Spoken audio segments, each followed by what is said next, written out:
All right, hello, welcome. Good afternoon.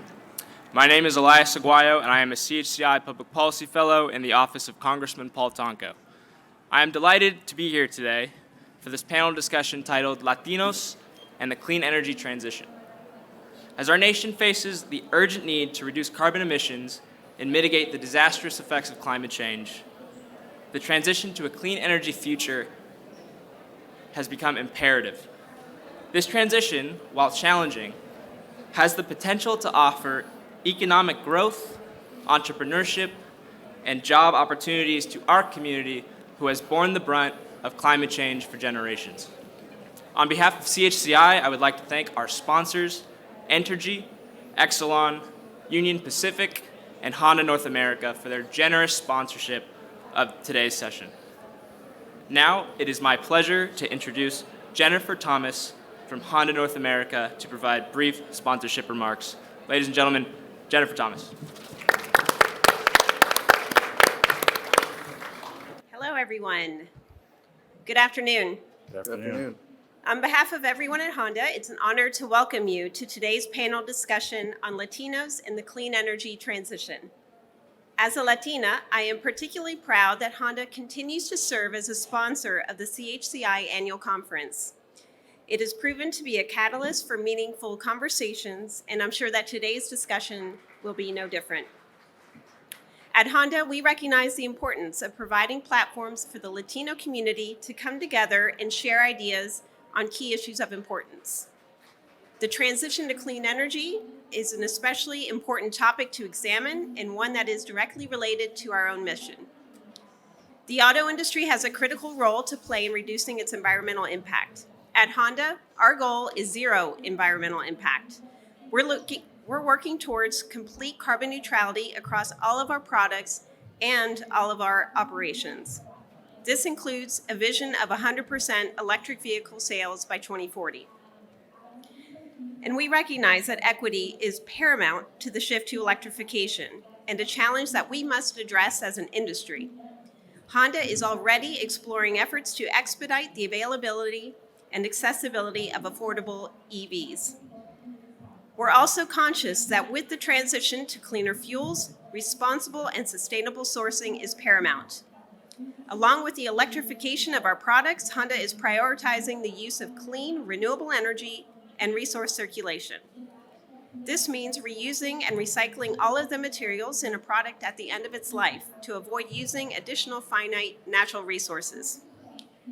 To ensure a successful transition to cleaner energy sources, collaboration and cooperation among industry, government, and community partnerships is essential. Policies like the Inflation Reduction Act and the Bipartisan Infrastructure Law are necessary to pave the way for a sustainable future. We must work together to build on what we know and develop new business models that will create a more sustainable future for all communities. Thank you again to CHCI for fostering conversations like this, where we can share perspectives, generate ideas, and ultimately drive positive change. I look forward to this panel's discussion. Thank you so much.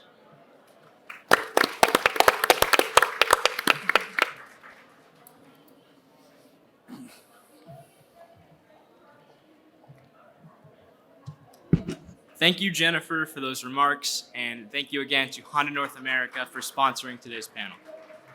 Now, I would like to introduce our fabulous moderator for this panel, Gloria Gonzalez. Gloria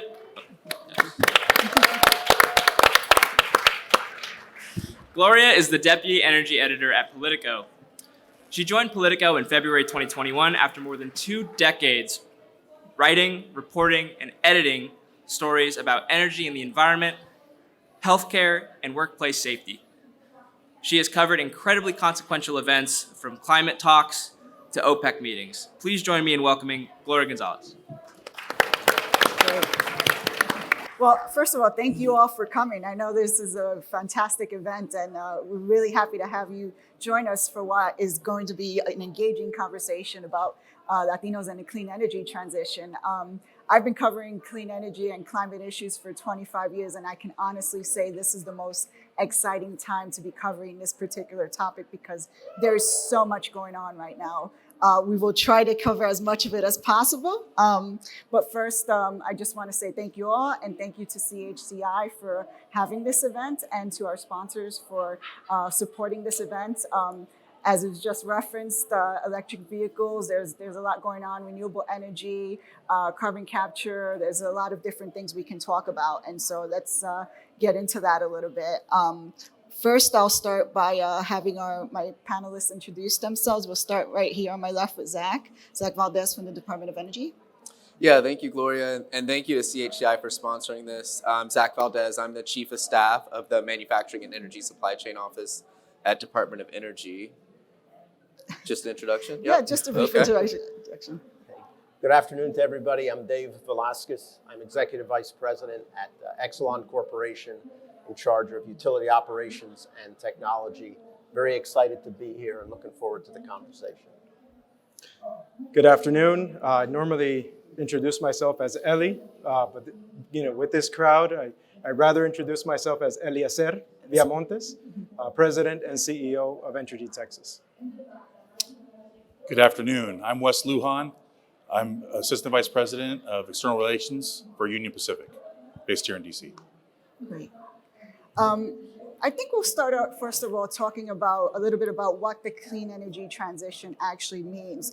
There's a lot of news going on, a lot of headlines, right? And so what does that entail, a clean energy transition? And what does it look like, especially in light of historic investments by Congress and the Biden administration in clean energy incentives to support technology such as electric vehicles? Zach, why don't you give us a little bit of your perspective on this? Yeah, I think the clean energy transition can mean a lot of different things to different people depending on where you're at, right? So if you're in a rural area, it might be an opportunity to move from gas to electric in some sense. It might be, if you're in an urban area, having the opportunity to hook up your Tesla directly to your house and making sure that the utilities have the operation and opportunity for that. At the manufacturing energy supply chain, what we're looking at is how do we develop the supply chain that we need to build the things that we want for that energy transition here?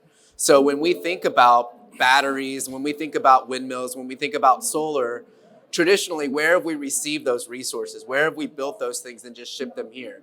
Over the last 30 to 40 years, we have essentially moved manufacturing out of our country. And so what our office is trying to do is not only identify where in those value chain of supply can we manufacture those things here, but how do we build that resilience? So in the case of another pandemic, we don't get stuck not having toilet paper, or in this case, not having batteries to put in our cars or semiconductors to put in our phones. So I think that's sort of how the Department of Energy, or at least in our office, we're trying to build that supply chain resilience. Indeed. David? Yeah. So for us as electric utility, clean energy transition is really about moving to carbon-free, carbon-neutral resources, because we see across the economy, businesses, homes, transportation, moving more and more to being driven by electricity. And I think we have a unique and very important role in that, in the sense that it is our wires that end up connecting, all those clean resources to what the customers want to do, whether it's, install solar panels, to your point, put an electric vehicle at their home, electrify a fleet. And we've been involved in projects like that, across the board. And see, again, it's a very exciting time, because I think what underlies all this is what we're seeing, climate change, the impact climate change is having, on us, whether it's wildfires, stronger hurricanes, more severe weather, hotter summers. All that is impacting all of us, and is really what's driving the change. Absolutely. Yeah, very similarly, as an electric utility provider, we're also looking at decarbonizing the generation supply, but it's much bigger than that. You also have transportation, you have building energy efficiency, and the list goes on. But when we think about the electric utility sector, you mentioned the increased electrification, which is what we're seeing a lot on the transportation side. In the industrial sector as well, as a lot of electrification. But one of the things that I associate with the clean energy transition is the greater dependency of consumers on electricity itself, which means that as an electric utility, we have to pay attention even more so than what we've already been paying attention to, the resiliency of the grid, whether it's windstorms or wildfires, to make sure that we're there and the light stays on when customers need us the most. Thanks, Gloria. When we were signed into existence by Abraham Lincoln 160 plus years ago, we never would have imagined that the efficiencies of steel wheel on steel rail would still be going strong today and into the future. One of the things that's beneficial when you move stuff by rail, by freight rail, it's a 75% reduction in greenhouse gas emissions. We're 3 times more fuel efficient than trucks. And then ultimately, every train that you see out there is taking about 300 trucks off the road. So you can move 1 ton of freight, 460 miles, on 1 gallon of diesel. All those things being said, we're always trying to improve. And so we actually have developed a number of initiatives where we're trying to incentivize the use of more renewable diesel on our lines. We have a target of moving to 20% by 2030 and have been working with our suppliers to advance that. We're also working on purchasing battery-powered switcher locomotives. Now, that's one big battery, right? We use batteries today when we move things on the freight railroad. It's diesel and battery technology, kind of like a big hybrid in lots of respects. But one of the challenges is that to have it go totally electric, it's going to be a big drain on the systems that these folks run. So we need to work through that with them. We also have to make sure that any of these technologies are viable for the long term. We operate 365 days a year, 7 days a week, 24 hours a day. So all kinds of conditions, in fires, in blizzards, and having the technology that can actually meet the demands and have the resiliency to operate in those scenarios is important. So we're looking forward to doing more in these spaces, but it's going to take time. I like the fact that some of the products that were referenced up here are all things we move. We do a lot of partnerships with a lot of the utilities up here, moving telephone poles, moving different commodities that they burn, and obviously we're looking to get more sustainable all the time. Finally, I just want to note that we move about 40% of all the stuff, all the freight as a sector, but we're only responsible for 2% of the greenhouse gas emissions, so transportation related. So that's a good number, but we're going to keep striving to get better. So thank you. So one of the things I want to talk about is how the transition will affect Latino communities. One of the areas I cover is Puerto Rico.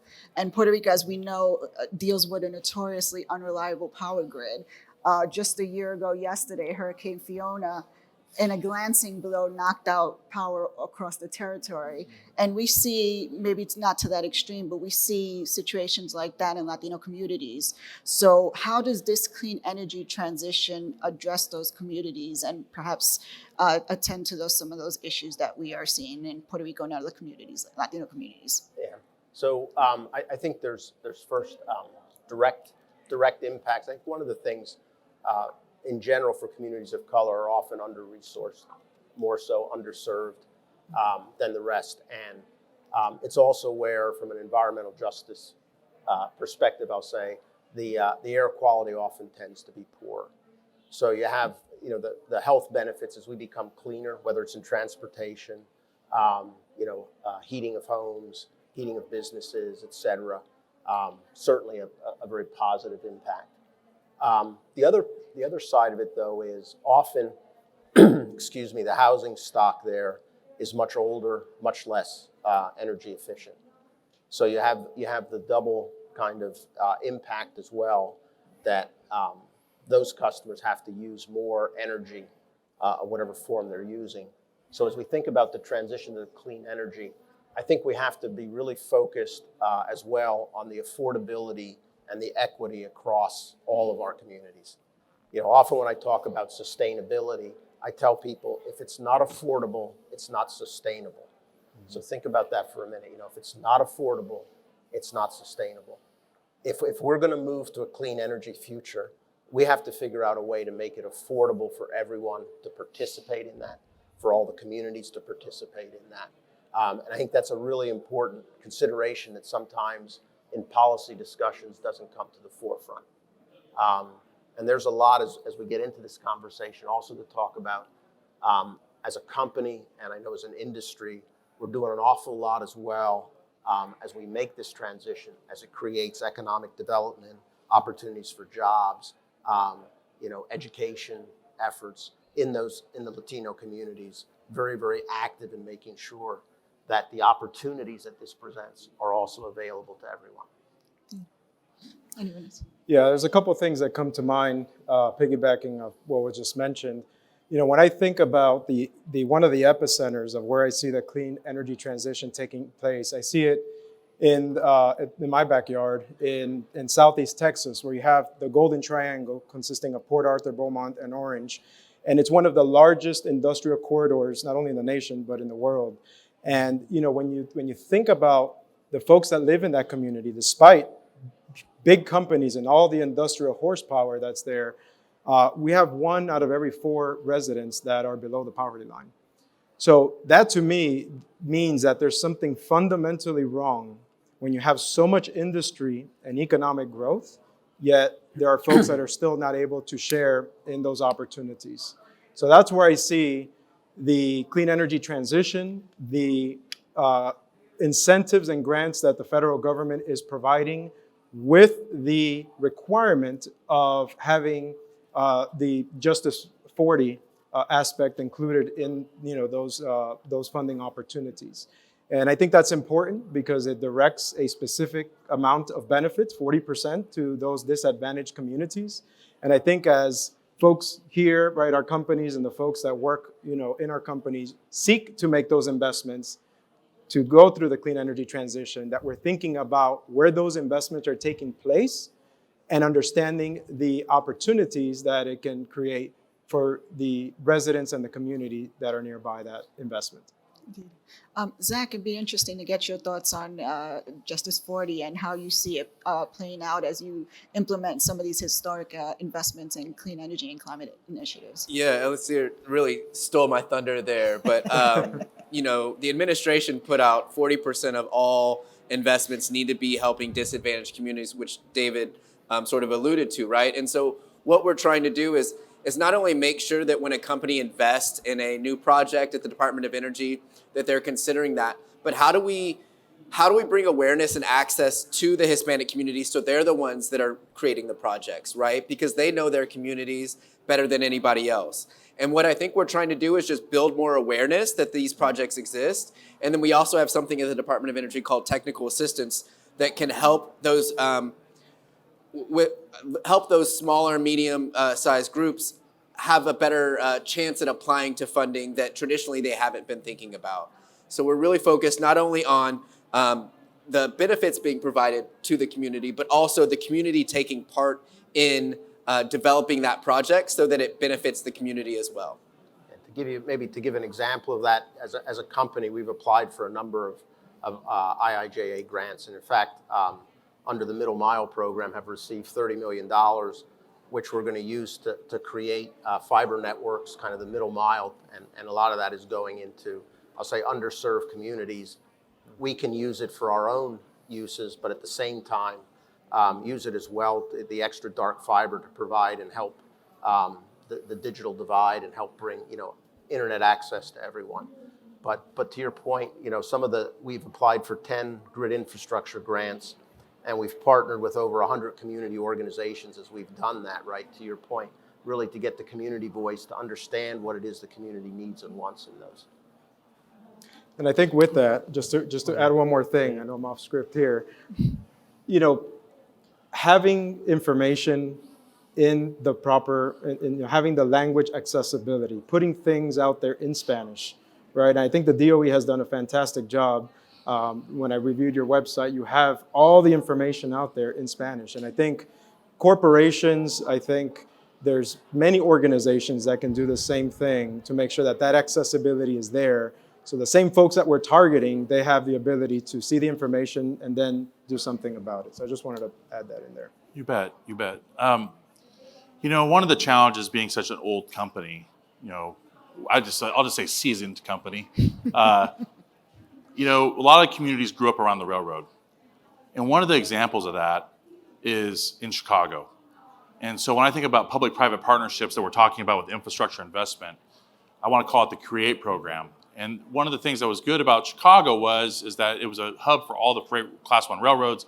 We all were good about getting there, but we were never good about getting through Chicago. And so as a result of a partnership that started about 20 years ago, we've spent about, I want to say it's over $1.2 billion, maybe $1.3 billion in partnership with the federal government, US DOT, on different grants, on a series of about 70 different projects. And the focus of these projects is to increase the throughput to get through Chicago in a more timely way. And how that benefits communities is that's less idling, that's less congestion, and it provides for a more fluid passenger network so people can commute to work not having to use the highways. And so going to the point of some of my colleagues where we're actually engaged in the community, we look at different hiring workshops, different vending workshops to try to engage the community to get them to be better partners in the project. So that's a huge thing for us. So there's one right now we're working on the near west side of Chicago. It's about a $150 million project, and we're eliminating some of the viaducts that were obviously blighted and potential barriers to the community. We're streamlining the flow of the trains. We're changing it from a 10-mile-an-hour curve in the railroad to a 30-mile-an-hour curve in the railroad. And having that efficiency reduces fuel use, has less impact on the community, and is good overall. Another thing I just want to touch on real quickly, some of my colleagues have mentioned workforce. Now, our company is 83% unionized, and I think some of our other companies up here are unionized as well. We have 13 different unions we work with, and we tend to hire people that you only have to have a GED, or, an equivalent, and we also, basically have really become more lax in terms of our background checks. So our goal is to get more people on the railroad and help build them up. And so one of the things we do offer free educational opportunities to the University of Nebraska-Omaha. And it's really been a great opportunity with our company and in partnership with the communities. So we're doing second chance hiring. And this year to date, we've hired 1,600 people with probably about 200 more people a month coming on board. And these are for transportation crafts across our network. We operate in 23 states, 32,000 miles of track. So a lot going on there that I think will be good opportunities for the Latino community and progressing a better livelihood with more opportunity. Indeed. So one of the challenges that we see is with regard to Justice 40 and the environmental justice movement, where they've come from is there's been a history of broken promises to Latino communities and other communities of color, other low-income communities. What do you do differently this time to make sure that these communities aren't left out of this transition? I think what you've said is all too true. I think as a company, Exelon has always prided itself in any commitment it makes, it will meet. We have over the years really, we are a local company, right? As an electric utility, gas utility, we're never going to go anywhere, right? We can't move a manufacturing plant or something. We're always going to be, and we serve Washington, Philadelphia, Baltimore, Chicago. We're always going to be in those communities. And actually, some of our companies predate the Civil War, actually. Yeah. So we've been in communities for 150 years, and we're never going to go anywhere. I think that makes us very deeply rooted in the communities. And we've always prided ourselves and tried to do more and more by investing in those communities. So to give you an example, last year, Exelon, with diverse businesses, certified diverse businesses, spent $2.9 billion. Of that, I think $623 million went to Hispanic-owned businesses. And so many of those are local businesses. In fact, I think the majority of them are, I think over 2/3 are local businesses. So that's one way you invest in the community. Keep a promise, if you will, kind of that as a local business, we are going to promote our local community. You speak of workforce development. Every one of our utilities has workforce development programs aimed at the under-resourced communities, the underserved communities in the areas we serve. In Chicago, we have a program we call Construct, where we bring in, I'll say, work-ready adults. And 50% of the folks in the current class that are out there are Hispanic. And similar to what you do, there are folks in there who maybe can't get a driver's license, so we'll work with them to get a CDL. We've created entry-level jobs so people can come in and get training. We have a program we're starting with UDC, University of District of Columbia, which is just one of the HBCUs that we have very focused programs with. But again, to bring in folks and work with local universities to create those programs. We all struggle with finding, I think, low unemployment. We struggle with finding the people we need. And we've decided that instead of looking broadly, we're going to look locally and more deeply for the people we need. Yep. No, I'd echo that. I mean, I think that's the polarity of the situation, that you have the clean energy transition, which is creating so much opportunity, yet there's this huge labor shortage. So how do you fix that? And I think you touched on some areas that I was going to mention on the workforce. You have the trades, apprenticeships, scholarships. All those things help create that labor workforce that then we're able to leverage in the communities that we're investing in. We're working with Lone Star College to develop a line worker program, and we have strong partnerships with organizations like GET, which is Global Energy Transition. And by the way, I encourage you to check it out. The website is getdecarb.org, and they're an organization that includes executives, policymakers, and folks in and around the Southeast Texas area. But their model is what I would encourage you to look at, because it could be replicated in many other places in the country. And what they do is that they help upskill, they help provide training and development, they help find folks that are transitioning from the traditional oil and gas sector to more of the alternate energy and clean energy transition jobs. And I think we need more of that, because not only do we need to fuel folks that are going into the trades and education that are relatively young, there's a lot of folks that may be displaced because of this transition.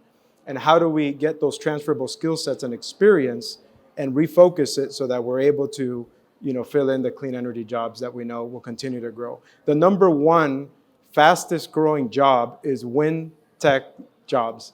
It's 40% growth over the next 10 years.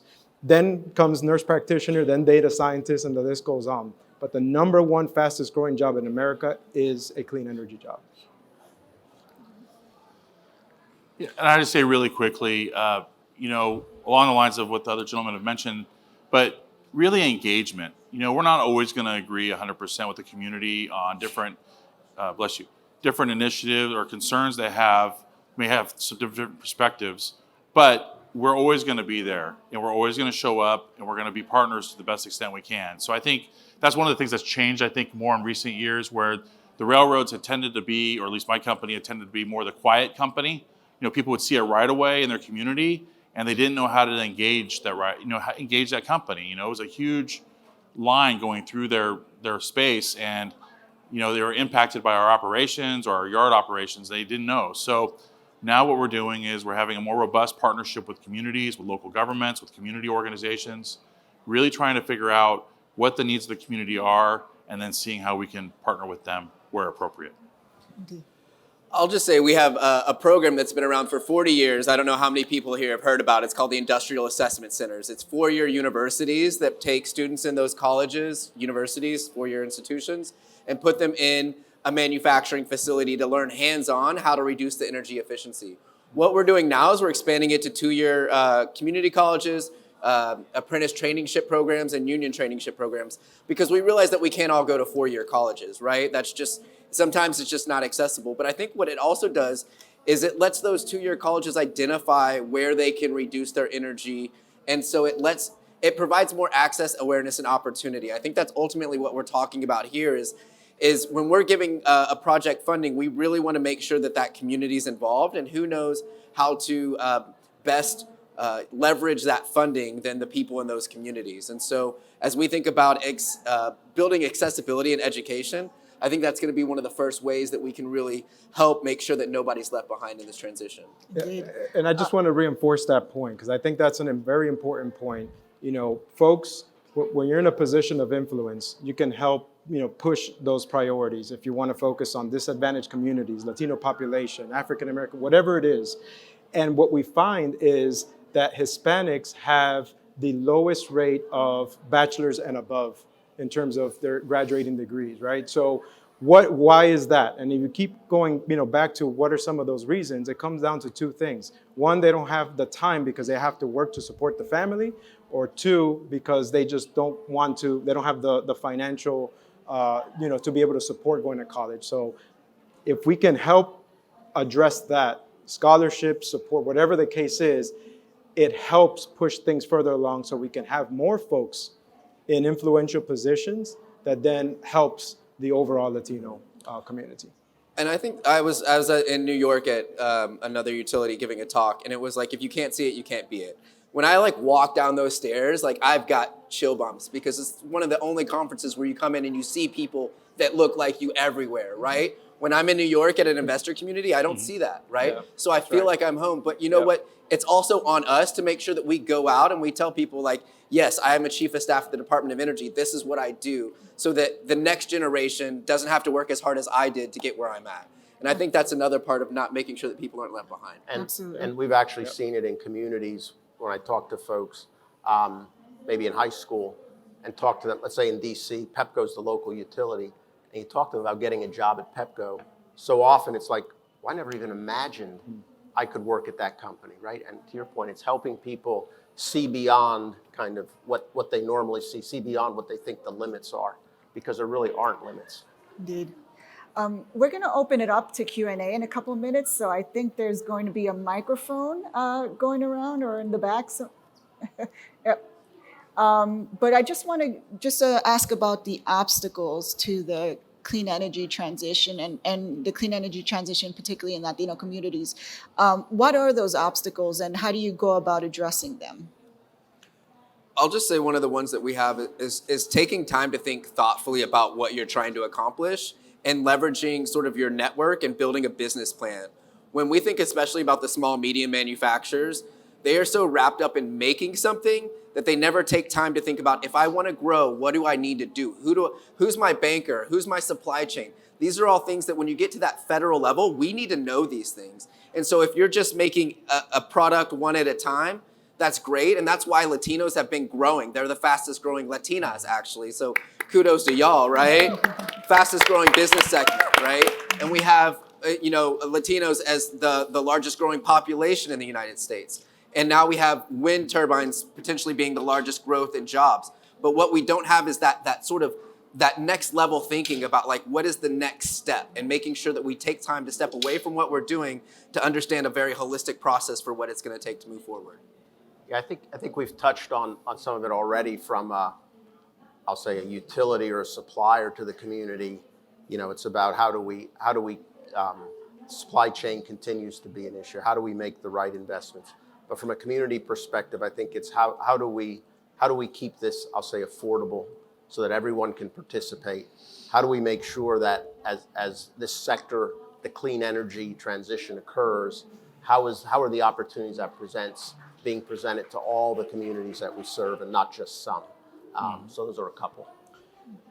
I think there's, in addition to what organizations and what institutions can do, I think as a Hispanic community, we also need to evolve. And I say that because my parents were immigrants. I've been blessed to be in the position that I've been, but the thought and the mentality was just get a job so you can kind of, pay your bills and you'll be okay, to that more transformational thinking of, I want my daughters to be influential women in their own right, be able to make a difference and be able to think big. So we need to also, right, it starts with the family. It starts with the values of there are bigger opportunities. Whatever barriers that we might put on ourselves, they don't exist because we can push. And yes, there are things that we're going to need to do as organizations, as companies, policy institutions. There's no doubt.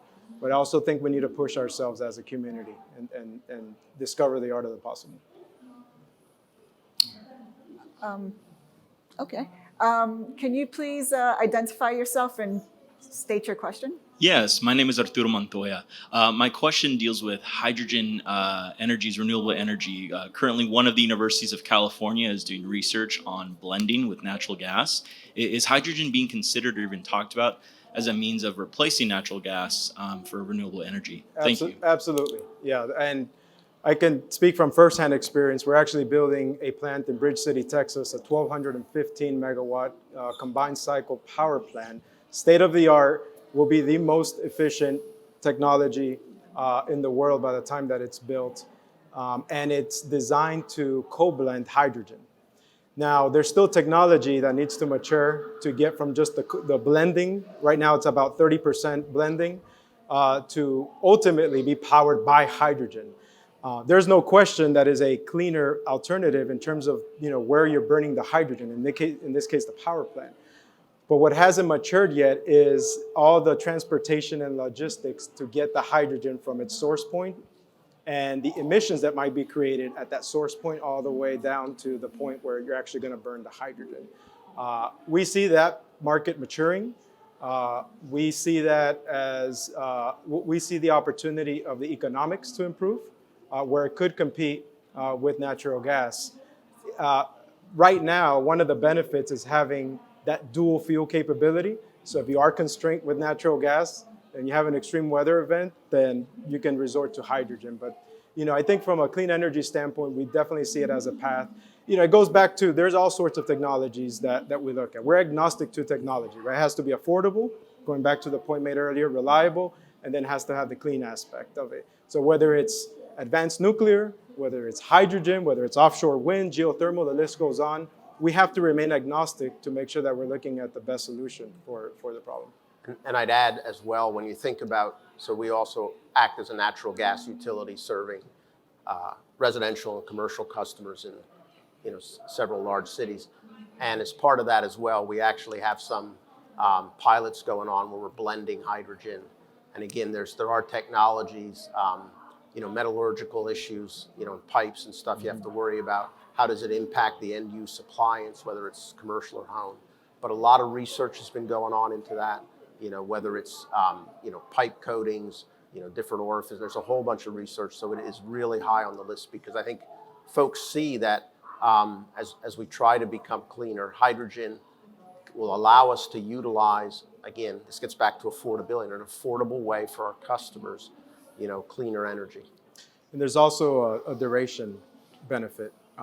Unlike batteries, which we're talking about hours of storage, excess renewable power can be stored in the form of hydrogen, and you can use it in different seasons. So that's some other benefits of hydrogen. Okay. Thank you. My name is Henrietta. I am a student at Wellesley and MIT. I am the honor of serving as a U.S. Contact point for this upcoming UN Conference of Climate Change for the Conference of Youth. My question is, how do you identify the soft skills to reach the clean energy transition model when you're negotiating and discussing with stakeholders of different, Could you speak a political- little bit louder? I can't hear Yeah, the there's a question. little Yeah. clapping here. What soft skills are necessary to collaborate with stakeholders of varying viewpoints on this clean energy transition model? I grew up in Texas, so it's not always the friendliest to federal government, right? But when I go home and I tell my friends, like, hey, did you know this program exists for our community, right? They don't want to hear it as much as, like, I'm the federal government and look what the opportunities are. But I can say, do you like, especially in Texas, do you like reducing your energy bill right now? Yes. Well, hey, did you know these programs exist? No. Well, and it gets back to access, right? So I think you have to hit them. We're talking a lot about here is like affordability is one thing they care about. I think it's different by generation. I'd love to see a study on, like, if you're 40 and above, what do you care about versus 40 and below? Because I think the younger generation is much more passionate about climate change and making sure that the decisions they make are impacting that, where I think the older generation is thinking about, I want resilience, I want security, and I want affordability. So just as the old guy up here, I will say, I probably care, I think probably as much as my children care about, clean energy and the environment, because I'm thinking of not just my children, but my grandchildren, the next generation. So I think it may be true, but you're picking on me Not here. you personally, David. But I think in answer to your question about soft skills, I think the thing we can all probably do better is to listen, right? So, we serve communities that have a wide variety of needs, stakeholders. Everybody's priority list, as you point out, is different. And I think it all starts with really listening to understand why are things important?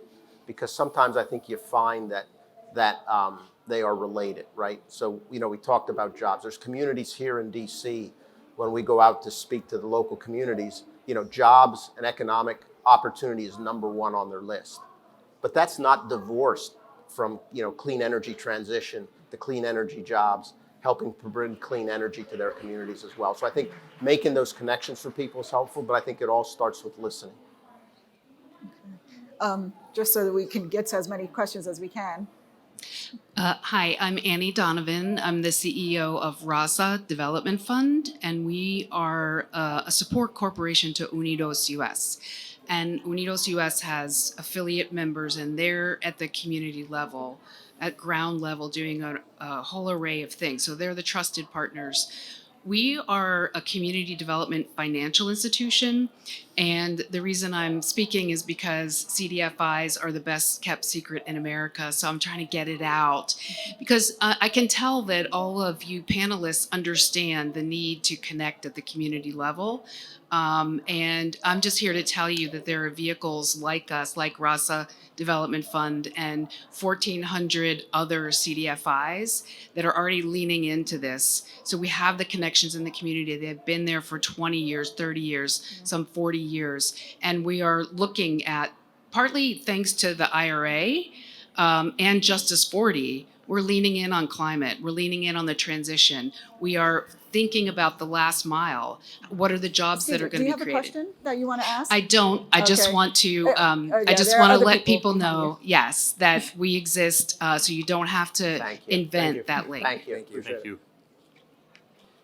Hey y'all, my name is Jose Conde. I'm one of the CHCI Public Policy Fellows this year. Especially with the clean energy transition, we're obviously going to need more technologies like EVs, which simple supply and demand says that we're going to need more batteries, which means more raw materials. I'm sure as y'all know, lithium ion batteries, a main component is cobalt, which about 70% of the world's cobalt mines are made in the DRC, which typically employs child labor as a free source of labor. So especially when this presentation is focused on the clean energy transition into a community that has dealt with labor struggles for so long, how can we ensure that these materials are ethically sourced as well as high quality, cheap, and effective?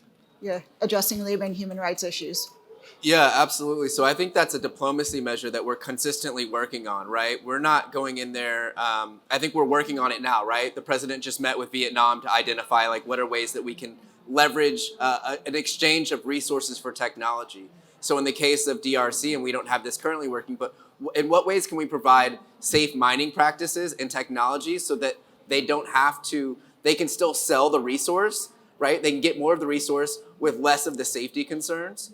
And so we're trying to work with partnerships across the globe really to identify what are those strategic, so it's cobalt, it's nickel, it's manganese, it's graphite, all of those different critical materials that we're going to need for next generation batteries, but also the magnets that go into wind turbines, right? And so how do we build strategic partnerships? By leveraging that diplomacy for an exchange of, maybe it's scientists that are working together, maybe it's technology for resource, but I think that's a bigger sort of state, and we have our own international affairs agreement. We're going to hopefully Australia next month to kind of talk to them.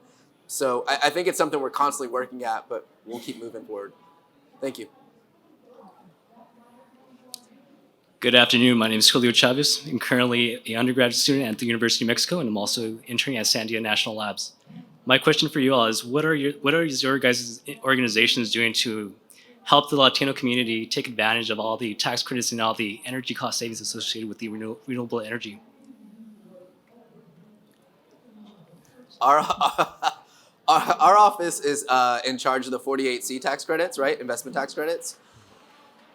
We, as the government, don't do a great job, I think, as was mentioned before, forecasting out and telling people what we have. And so I think we need to leverage the community groups that exist to let them know that these things are available to them so that they can apply. So if you have ideas, I'd be more than happy to run through some scenarios with you and even and take your ideas up, because we're giving away $4 billion in investment tax credits.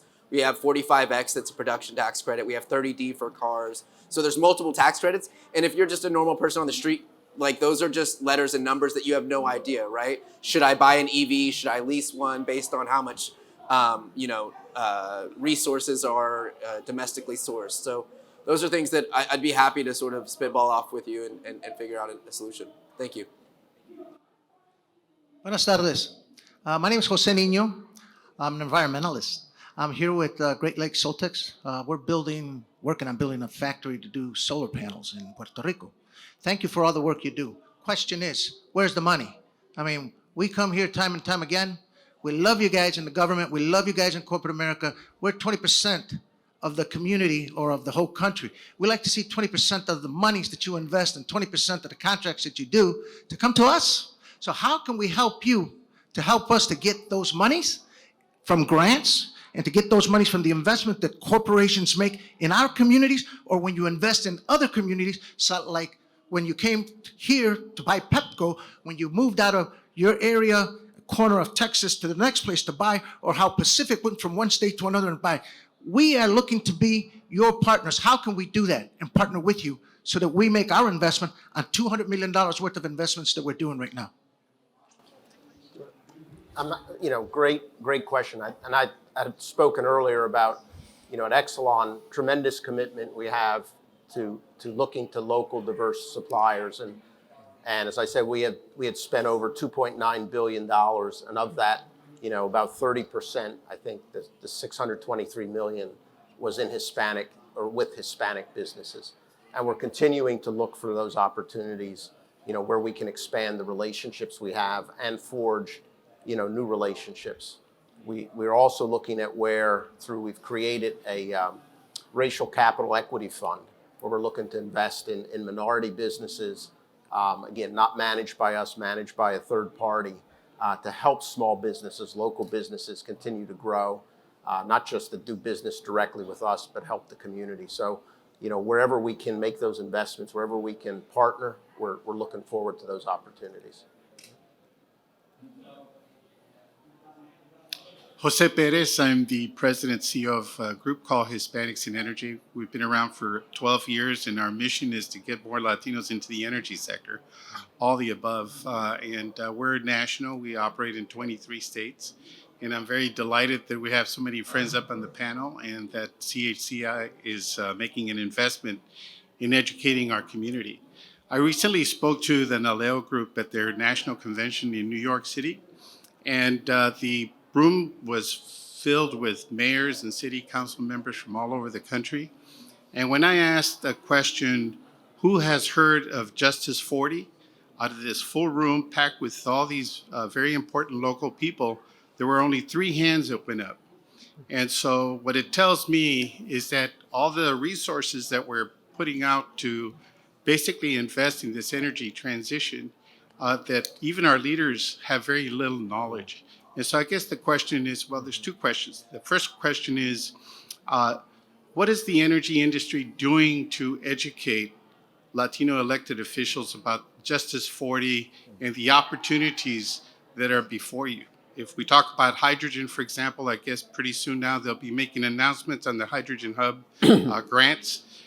That's going to be close to what, $6-7 billion? 40% of that, going back to this formula of spending in underserved communities. It seems like our community is not prepared for these incredible changes that are about to take place. And I'm just wondering what investments is the industry doing to educate the population that is most affected by these funds?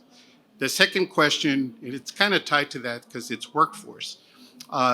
With Hispanic serving institutions, which I was surprised that nobody mentioned those, there's 573 in the country, 5 times more than HBCUs. And we have 3.5 million Latino kids that are going through education through that process every year.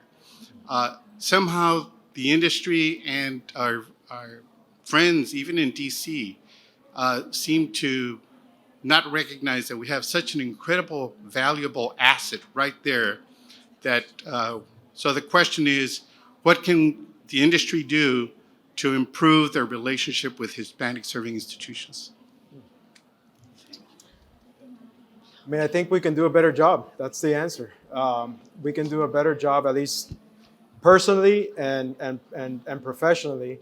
There's opportunity there. I mean, I think evidenced by 3 folks raising their hand for Justice 40, that tells us we got work to do. And I think conferences, events like this help reinforce that we understand what it is so that we have the ability to then educate and share it with others. So I think we can do a better job there, absolutely.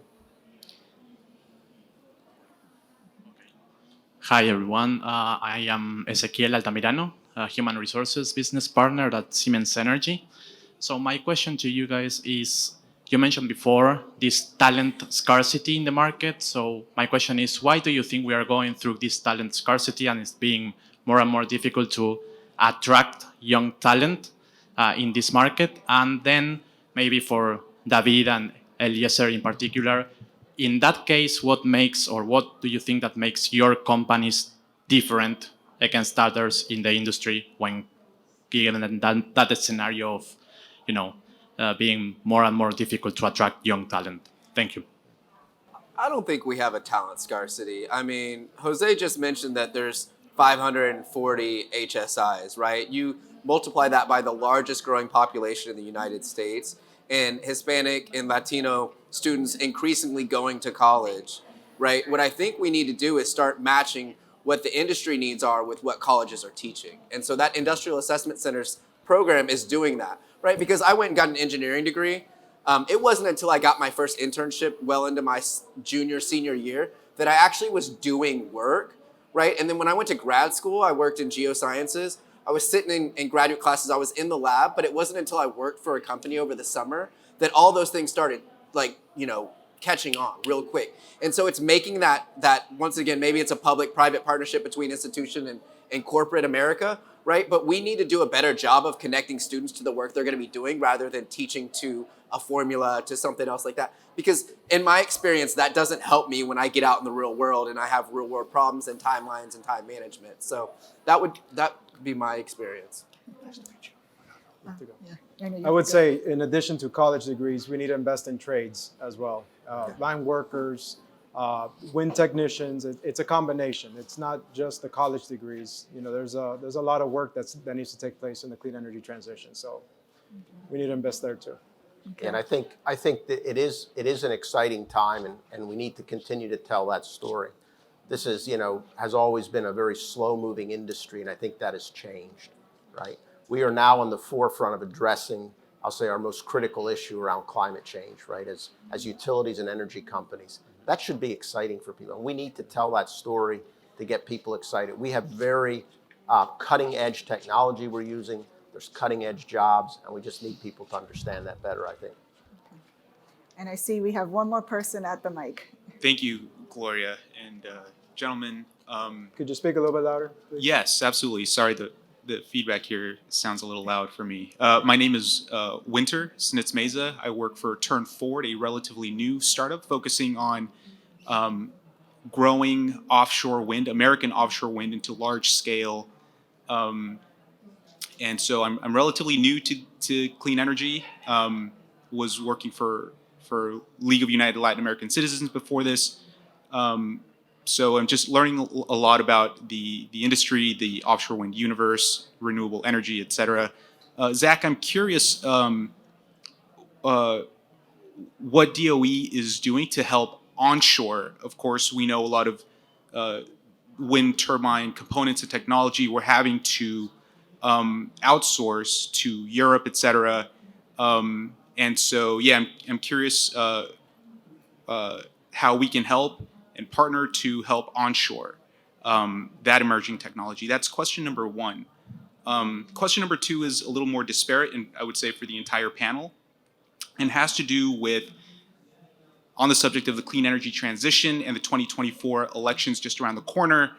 I feel that we all have a lot of wind under our sails with the support of the Biden-Harris administration, but given the unpredictability of 2024, and how we can't just take this clean energy transition for granted, thoughts just in general about how to keep the momentum going irrespective of who wins the next election. The offshore wind supply chain, I think it's been pretty far out there that we're having component issues, we're having supply chain issues. And so I think what we're trying to do is identify. We're working with the NIST Manufacturing Extension Partnership, which is across all 50 states. They have an organization that sits in each state that tells them from a small, medium manufacturing perspective, here are the needs of the state, or here's the way I can help you. So we're partnering with NIST MEP to identify what they can incentivize current manufacturers to transition to. So if you're making an elbow joint, maybe you can make a bushing that's going to go to offshore wind development. So it's finding what current manufacturers have and how quickly they can transition, but also doing the economics for them. So we at the government probably shouldn't be telling people how to do this, but what we can say is, here are the things that we're going to need for the future in the offshore wind department, and then we can push that out to the economy and say, here's what we need, but we need somebody else to kind of run the numbers and say, this is what's a good investment, this is what isn't, this is what we're never going to be able, based on labor predictions, compete with other countries that may have less of those challenges. And so as we do that, I think we'll be able to identify what are those critical components that we should be manufacturing in the United States. But I think it also is cables, wires, everything that these folks are sort of already invested in that we can continue to manufacture here. Yeah, and I would, oh, go ahead. I think in answer to your second broader question, the clean energy transition is not just a government program. It's our customers that are telling us this is where they want to go. It's people telling us this is where they want to go. So administrations can change, they can have different priorities, but I think you'll continue to see the transition to clean energy because it's being driven by the people, not by the government. And what I would add is, I think we also need to focus the conversation where there's common ground. So when you think about resiliency, whether one particular party might think it's climate driven or other party may not, it's irrelevant. When you look at the data, it's business risk. There's an increased frequency of storm and they're coming with increased severity. So what do we got to do to mitigate that risk? You can't argue it's a business risk. So let's focus there, independent of where you are in the political spectrum. Well, unfortunately, we're running out of time, but I just want to give you all a minute or so closing thoughts about where you see the transition going and how you see it benefiting Latinos as it moves forward. Yeah, I may be biased as an appointee, but I think this administration has put money where the mouth is, right? We have invested in domestic manufacturing, right? We have invested in clean energy resources. We have built a Justice 40 program to support 40%. And so part of that is getting that access and opportunity out there. But it's also sort of galvanizing that community, galvanizing our community and reminding the Hispanic community. I saw something, we're a mosaic, right? So each Hispanic culture is different, and how do we reach them where they are? And I think, in my experience, the government's not great at doing that, right? We're not going to sit up here inside the Beltway and tell you in Miami the same thing that we need to tell somebody in Texas or in California. So we need to learn how to kind of lean on the community partners out there to support that effort. Yeah, I would just add to what we've talked about already that, as utility companies, we've got a vital role to play. And I remind people sometimes, utilities were built to do big things. This is a big thing, climate change. This is what we were built to do. And we have a commitment as local companies to the local communities, to the Hispanic community, to everybody that we serve, to make sure that we're serving the community, again, not just equitably, but also creating and making sure we're creating those opportunities for the entire community we serve. I'll just end with, this is an exciting time. The electric industry, for me, has always been something that's been exciting. It's getting even more exciting. With everything that's going on, it touches society. And, this is something neat to be a part of. So find a way to get involved, and let's make sure we also support the folks that want to get involved and find a path for them as well. Absolutely. Well, I want to thank you all for this discussion, and I want to thank everybody. You came up with some very good questions. I appreciate that. Let's give our panelists a round of applause. Thank you. Thank you. I also want to encourage you folks to stick around for the afternoon plenary, our moment in history, Latino power in American entertainment and media. And if you want to continue the discussion on social media, you can use the hashtag CHCIHHM23. And happy to respond via social media if you have any additional questions you want to get into. Thanks so much. Thank you.